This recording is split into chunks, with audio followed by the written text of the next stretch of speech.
ಶಿವಕುಮಾರ್ ದೆಹಲಿಯ ಭಾರತ್ ಮಂಟಪಂನಲ್ಲಿ ನಡೆದ ನೀತಿ ಆಯೋಗದ ಆಡಳಿತ ಮಂಡಳಿಯ 11ನೇ ಸಭೆಯಲ್ಲಿ ಭಾಗಿಯಾಗಿದ್ದರು. ಬಳಿಕ ಪ್ರಧಾನಿ ಮೋದಿ ಅವರನ್ನ ಭೇಟಿಯಾಗಿ ಚರ್ಚೆ ನಡೆಸಿದರು.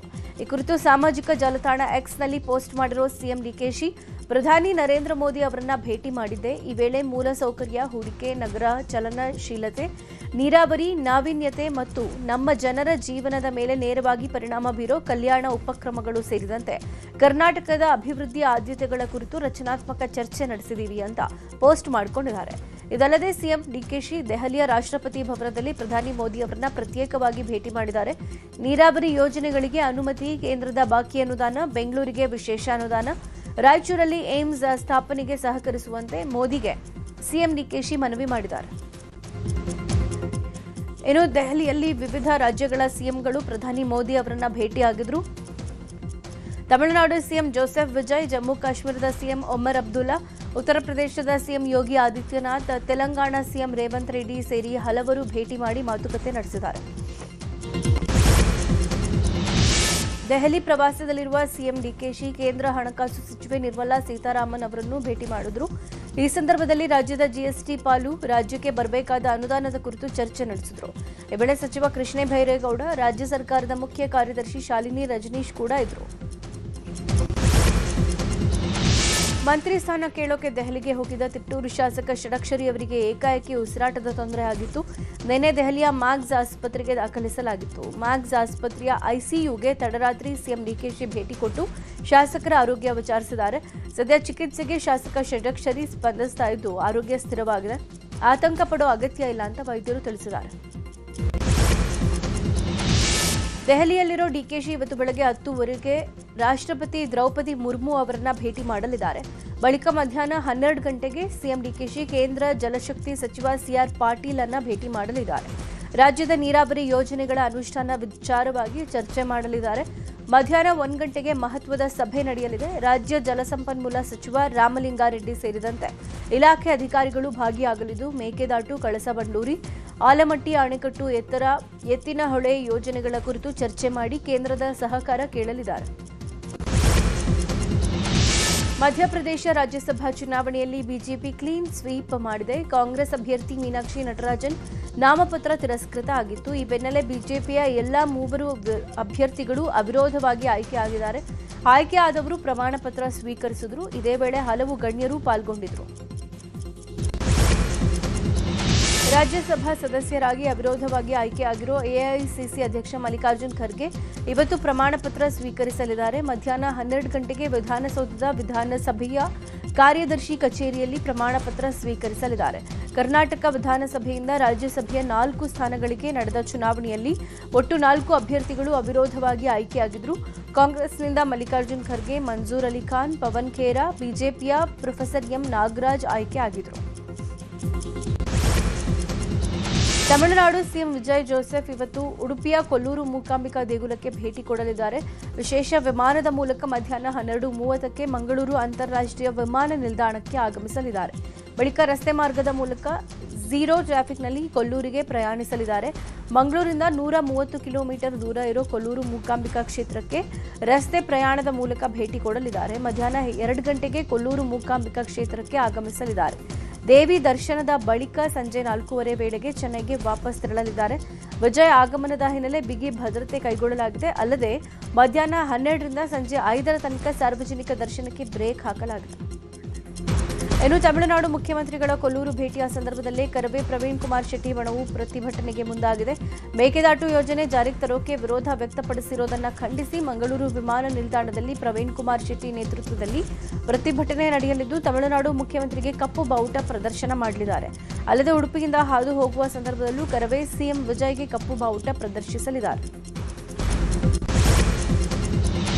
ಮಾಜಿ ಸಚಿವ ಜಮೀರ್ ಅಹಮದ್ ಮಂತ್ರಿ ಸ್ಥಾನ ಸಿಗಲೇಬೇಕು ಅಂತ ಜಮೀರ್ ಬೆಂಬಲಿಗರು ಮಾಜಿ ಸಿಎಂ ಸಿದ್ದರಾಮಯ್ಯಗೆ ಒತ್ತಾಯಿಸಿದ್ದಾರೆ. ಆಗ ಮಾತನಾಡಿದ ಮಾಜಿ ಸಿಎಂ ಸಿದ್ದರಾಮಯ್ಯ, ನನ್ನ ವಿರುದ್ಧನೇ ಜಮೀರ್ ಕೆಲಸ ಮಾಡಿದ್ದಾನೆ ಅಂತ ಸಿಟ್ಟಾಗಿದ್ರು.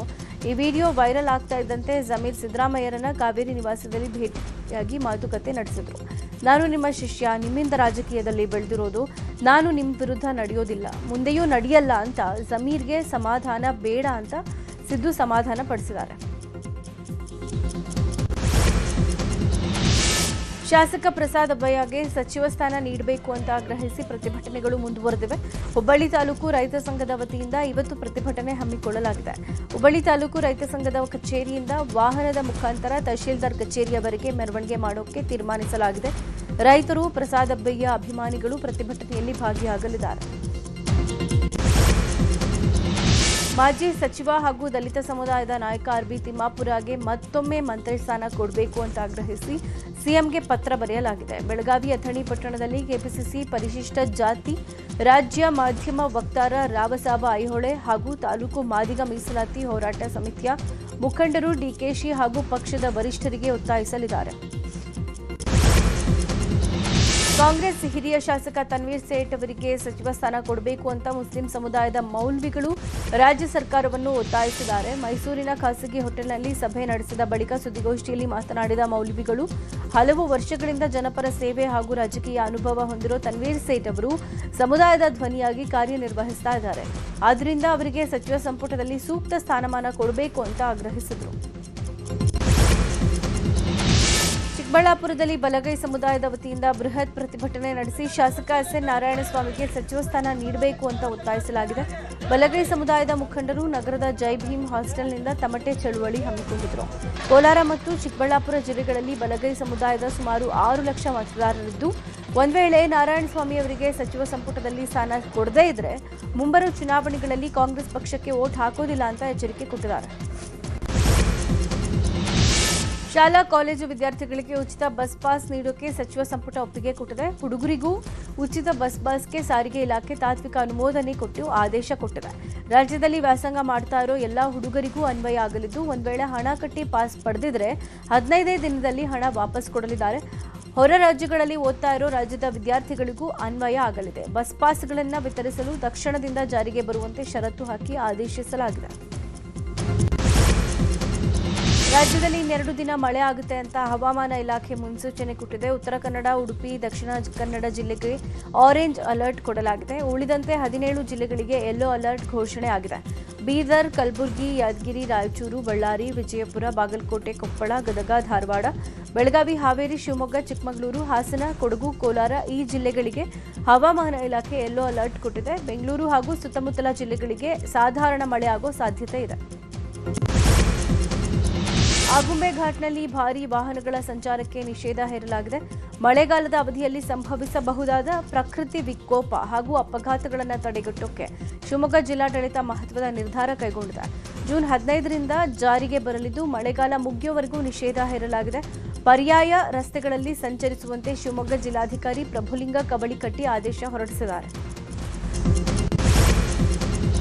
ಧರ್ಮಸ್ಥಳದ ಹೆಸರನ್ನು ಹಾಳು ಮಾಡೋಕೆ ಬುರುಡೆ ಗ್ಯಾಂಗ್ 200 ಕೋಟಿ ರೂಪಾಯಿ ವೆಚ್ಚ ಮಾಡೋಕೆ ಮುಂದಾಗಿತ್ತು ಅನ್ನೋ ಸ್ಫೋಟಕ ಮಾಹಿತಿ ಹೊರಬಿದ್ದಿದೆ. ತಿಮರೋಡಿ ಗಿರೀಶ್ ಮಠಣ್ಣನವರ್ ಚಿನ್ನಯ್ಯಗೆ 50 ಲಕ್ಷ ರೂಪಾಯಿ ನೀಡುವ ಭರವಸೆ ಕೊಟ್ಟಿದ್ದರಂತೆ. ಹೀಗಾಗಿ ಷಡ್ಯಂತ್ರದ ಹಿಂದೆ ದೊಡ್ಡ ಮಟ್ಟದ ಹಣಕಾಸಿನ ವಹಿವಾಟು ವಿಷಯವನ್ನ ಚಿನ್ನಯ್ಯ ಉಲ್ಲೇಖ ಮಾಡಿದ್ದಾರೆ. ಬುರುಡೆ ಗ್ಯಾಂಗ್ ತೋರಿಸಿದ ಜಾಗದಲ್ಲಿ ಹೆಣ ಹೂತಿದ್ದಾಗಿ ಹೇಳುವಂತೆ ಚಿನ್ನಯ್ಯಗೆ ಬೆದರಿಕೆ ಹಾಕಿದ್ರಂತೆ. ವೀರೇಂದ್ರ ಹೆಗಡೆ ಅವರ ಹೆಸರು ಹಾಳು ಮಾಡೋಕೆ ತನ್ನ ಬಳಕೆ ಮಾಡಿಕೊಂಡಿರುವುದಾಗಿ ಚಿನ್ನಯ್ಯ ವಿಚಾರಣೆ ವೇಳೆ ಹೇಳಿಕೊಂಡಿದ್ದಾರೆ. ಇನ್ನು ಬುರುಡೆ ಗ್ಯಾಂಗ್ ವಿರುದ್ಧ ಚಿನ್ನಯ್ಯ ಹೈಕೋರ್ಟ್ ಮೆಟ್ಟಿಲೇರಿದ್ದಾರೆ. ಗಿರೀಶ್ ಮಠಣ್ಣನವರ್, ಮಹೇಶ್ ಶೆಟ್ಟಿ ತಿಮರೋಡಿ, ವಿಠಲ್ ಗೌಡ ಹಾಗೂ ಜಯಂತ್ ವಿರುದ್ಧ ಕ್ರಮ ಕೈಗೊಳ್ಳಬೇಕು ಅಂತ ಕೋರಿ ಚಿನ್ನಯ್ಯ ಹೈಕೋರ್ಟ್ಗೆ ಅರ್ಜಿ ಸಲ್ಲಿಸಿದ್ದಾರೆ. ಕೇಸ್ನಲ್ಲಿ ಸಂಚುಕೋರರ ವಿರುದ್ಧ ಎಸ್ಐಟಿ ಇನ್ನ ಕ್ರಮ ಕೈಗೊಂಡಿಲ್ಲ. ಎಸ್ಐಟಿ ಬುರುಡೆ ಷಡ್ಯಂತ್ರ ಮಾಡಿದವರ ರಕ್ಷಣೆ ಮಾಡ್ತಾ ಇದೆ. 5 ಮಂದಿ ಆರೋಪಿಗಳ ವಿರುದ್ಧ ಎಸ್ಐಟಿ ಕ್ರಮ ಕೈಗೊಂಡಿಲ್ಲ. ಚಿನ್ನಯ್ಯಗೆ ಜೀವ ಬೆದರಿಕೆ ಹಾಕಿ ಧರ್ಮಸ್ಥಳದ ವಿರುದ್ಧ ಹೇಳಿಕೆ ಕೊಡಿಸಿದ್ರು. ಮಠಣ್ಣನವರ್ ಹೆದರಿಸಿ 30ರಿಂದ 35 ವಿಡಿಯೋ ಮಾಡಿಸಿರೋದಾಗಿ ಉಲ್ಲೇಖ ಅಂತ ಅರ್ಜಿಯಲ್ಲಿ ಹೇಳಿಕೊಂಡಿದ್ದಾರೆ. ಧರ್ಮಸ್ಥಳದಲ್ಲಿ ಅಸಹಜ ಸಾವಿನ ತನಿಖೆ ಸಂಬಂಧ ವರದಿ ಸಲ್ಲಿಕೆಗೆ ಕೋರಿ ಹೈಕೋರ್ಟ್ಗೆ ಚಿನ್ನಯ್ಯ ರಿಟ್ ಅರ್ಜಿ ಸಲ್ಲಿಸಿದ್ದಾರೆ. ತನಿಖೆಯ ಪ್ರಗತಿಯ ಮಾಹಿತಿ ನೀಡೋಕೆ ಎಸ್ಐಟಿಗೆ ಹೈಕೋರ್ಟ್ ಸೂಚನೆ ಕೊಟ್ಟಿದೆ. ರಿಟ್ ಅರ್ಜಿ ವಿಚಾರಣೆಯನ್ನ ಜೂನ್ 29ಕ್ಕೆ ಮುಂದೂಡಲಾಗಿದೆ. ಬೆಂಗಳೂರಿನ ಕಾಡುಗುಡಿ ಠಾಣಾ ವ್ಯಾಪ್ತಿಯಲ್ಲಿ ಮಗು ವೆನೆಲಾ ಕೊಲೆ ಪ್ರಕರಣಕ್ಕೆ ಸಂಬಂಧಪಟ್ಟಂತೆ ನ್ಯೂಸ್ 18 ನಿರಂತರ ವರದಿ ಮಾಡಿ ಗೃಹ ಇಲಾಖೆಯ ಗಮನ ಸೆಳೆದಿತ್ತು.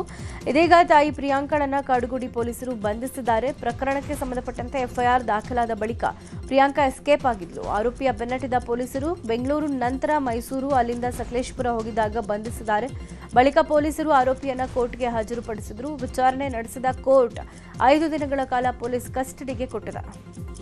ಗಳು ಮೀನಿನ ಅಂಗಡಿಗೆ ನುಗ್ಗಿ ಹಲ್ಲೆ ಮಾಡಿರೋ ಘಟನೆ ಕೋಲಾರದ ಮಾಲೂರು ಪಟ್ಟಣದ ಮಟನ್ ಮಾರ್ಕೆಟ್ನಲ್ಲಿ ನಡೆದಿದೆ. ಗೋವಿಂದಪ್ಪ ಹಾಗೂ ಕುಟುಂಬದವರಿಗೆ ಸೇರಿದ ಮೀನಿನ ಅಂಗಡಿಗೆ ಅಕ್ಕುಬಾ ಸಲೀಂ, ಅಕ್ಬರ್ ಖಾನ್, ಸದಾಂ ಹಾಗೂ ಅಮೀದ್ ಅನ್ನೋರು ನುಗ್ಗಿ ಹಲ್ಲೆ ಮಾಡಿದ್ದಾರೆ. ಕ್ಷುಲ್ಲಕ ಕಾರಣಕ್ಕೆ ವಾಗ್ವಾದ ನಡೆದು ಮೀನಿನ ಅಂಗಡಿಗೆ ನುಗ್ಗಿ ದಾಂಧಲೆ ಮಾಡಿದ್ದಾರೆ.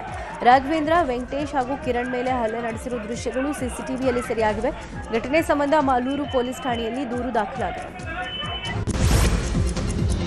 ಸರ್ವಿಸ್ ರೋಡ್ ನಿರ್ಮಾಣ ಮಾಡಿದ ಕೇವಲ 8 ರಿಂದ 10 ದಿನಗಳಲ್ಲಿ ಕುಸಿದ ರಸ್ತೆ. ವಿಜಯನಗರ ಜಿಲ್ಲೆಯ ಹೊಸಪೇಟೆ ತಾಲೂಕಿನ ಡಣಾಪುರ ಗ್ರಾಮದ ಬಳಿ ಘಟನೆ ನಡೆದಿರುವುದು. ರಸ್ತೆಯಲ್ಲೇ ಟ್ರಕ್ ಸಿಕ್ಕಾಕೊಂಡಿದೆ.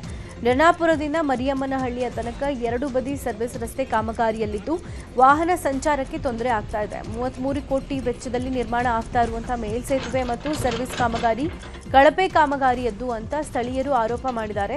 ರಾಷ್ಟ್ರೀಯ ಹೆದ್ದಾರಿ ಪ್ರಾಧಿಕಾರ ಗುತ್ತಿಗೆ ಪಡೆದ ಕಂಪನಿ ವಿರುದ್ಧ ಸೂಕ್ತ ಕ್ರಮಕ್ಕೆ ಒತ್ತಾಯಿಸಿದ್ದಾರೆ. ಮಧ್ಯಪ್ರಾಚ್ಯದಲ್ಲಿ ಸಂಘರ್ಷ ಮುಂದುವರೆದಿದೆ. ಕಠಿಣ ದಾಳಿ ಮಾಡುವುದಾಗಿ ಟ್ರಂಪ್ ಮತ್ತೊಮ್ಮೆ ಎಚ್ಚರಿಕೆ ಕೊಟ್ಟಿದ್ದಾರೆ. ಶೀಘ್ರದಲ್ಲೇ ವೆನೆಜುವೆಲಾ ಮಾದರಿಯಲ್ಲೇ ನಾವು ಖಾರ್ಗ್ ದ್ವೀಪ ಮತ್ತು ಇತರ ತೈಲ ಮೂಲ ಸೌಕರ್ಯ ಕೇಂದ್ರಗಳನ್ನು ವಶಕ್ಕೆ ತೆಗೆದುಕೊಳ್ತೀವಿ. ಅವುಗಳ ತೈಲ ಮತ್ತು ಅನಿಲ ಮಾರುಕಟ್ಟೆಗಳ ಸಂಪೂರ್ಣ ನಿಯಂತ್ರಣ ಪಡ್ಕೊಳ್ತೀವಿ ಅಂತ ಡೊನಾಲ್ಡ್ ಟ್ರಂಪ್ ಪೋಸ್ಟ್ ಮಾಡಿ ಇರಾನ್ಗೆ ಖಡಕ್ ಎಚ್ಚರಿಕೆ ಕೊಟ್ಟಿದ್ದಾರೆ.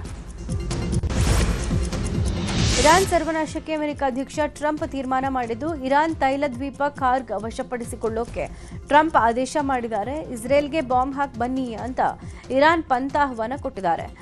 104 ದಿನಗಳ ಬಳಿಕ ಮತ್ತೆ 3 ದೇಶಗಳಿಂದ ಘನಘೋರ ದಾಳಿ ಮುಂದುವರೆದಿದ್ದು, ಟೆಲ್ ಅವೀವ್, ಬಹ್ರೇನ್, ಖೋರಹನ್ ಶಹರ್ ಭೀಕರ ಸ್ಫೋಟ ಸಂಭವಿಸಿದೆ. ಈ 3 ಜಾಗಗಳಲ್ಲಿ ಆ ಕಡೆಯಿಂದ ತಿರುಗೇಟು ಕೊಟ್ಟಿರೋ ಇರಾನ್ ರಾತ್ರಿಯೇ ಯುದ್ಧ ಮುಗಿಸ್ತೀವಿ ಬನ್ನಿ ಅಂತ ಸಂದೇಶ ಸಾರಿದೆ.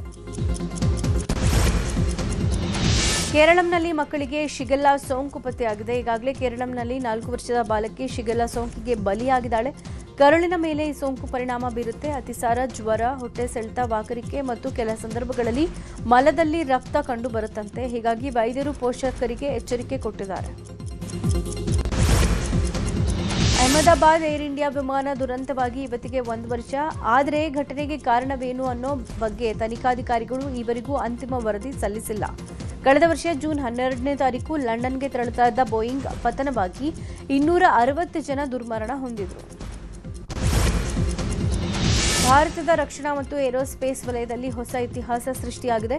ಭಾರತದಲ್ಲಿ ಉತ್ಪಾದಿಸಲಾದ ಮೊದಲ C-295 ಮಿಲಿಟರಿ ಸಾರಿಗೆ ವಿಮಾನದ ಮೊದಲ ಪರೀಕ್ಷಾರ್ಥ ಹಾರಾಟ ಯಶಸ್ವಿಯಾಗಿ ಮುಗಿಸಿದೆ. ಗುಜರಾತ್ನ ವಡೋದರಾದಿಂದ ಹಾರಾಟ ಪೂರ್ಣಗೊಳಿಸಿದೆ. ಇದು ಭಾರತದ 21,935 ಕೋಟಿ ರೂಪಾಯಿ ಮೊತ್ತದ ಮಹತ್ವದ ಯೋಜನೆ ಆಗಿದೆ. ಭಾರತೀಯ ವಾಯುಪಡೆ ಈ ಯಶಸ್ಸಿಗೆ ಇಡೀ ತಂಡವನ್ನು ಶ್ಲಾಘಿಸಿದ್ದು, ಇದು ಆತ್ಮನಿರ್ಭರ್ ಭಾರತ್ಗೆ ಸಿಕ್ಕ ದೊಡ್ಡ ಯಶಸ್ಸು ಅಂತ ಹೇಳಿದೆ.